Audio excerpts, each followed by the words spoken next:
Come February, the war in Ukraine enters its third year.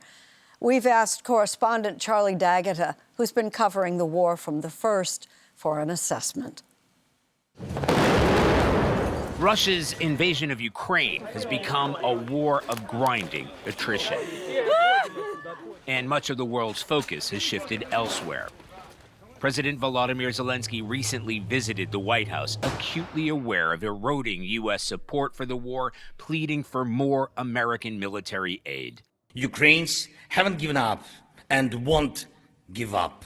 The year began with Russia's onslaught of Ukraine's energy infrastructure, leaving millions without heat or electricity in the middle of the winter, spreading misery and terror. A Russian missile designed to target aircraft carriers tore through an apartment building in January, killing dozens of civilians. Freedom is priceless.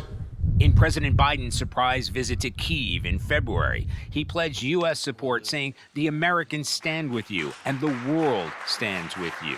But it was becoming increasingly clear Ukraine was struggling. On the frontline positions we visited near Bakhmut, soldiers were melting down the barrels of U.S.-supplied howitzers from constant use. This is what it's come to along the front line, this relentless artillery battle firing off at Russian positions, trying to push them back from areas around Bakhmut. Despite the increased firepower, Ukraine's counteroffensive has failed to deliver. The front line has barely budged. In some places, Russian forces have managed to advance. We were covering a story about a field hospital in Lyman when a missile slammed into a nearby neighborhood. It was a bad day, but Chief Medic Dr. Alexei told us he's seen even worse. Do you ever get angry? For me, anger is like a motivating force, he says. I just point it in the right direction. More than 10,000 civilians have been killed since the war began, according to a new UN report. It's impossible to know how many Ukrainian soldiers have been killed. The government won't say.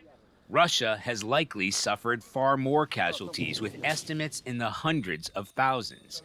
Meanwhile, Russian President Vladimir Putin is set to cruise to re-election in March. This past week, the war took no holiday. Ukraine claimed a direct hit on a Russian landing ship at port in Crimea.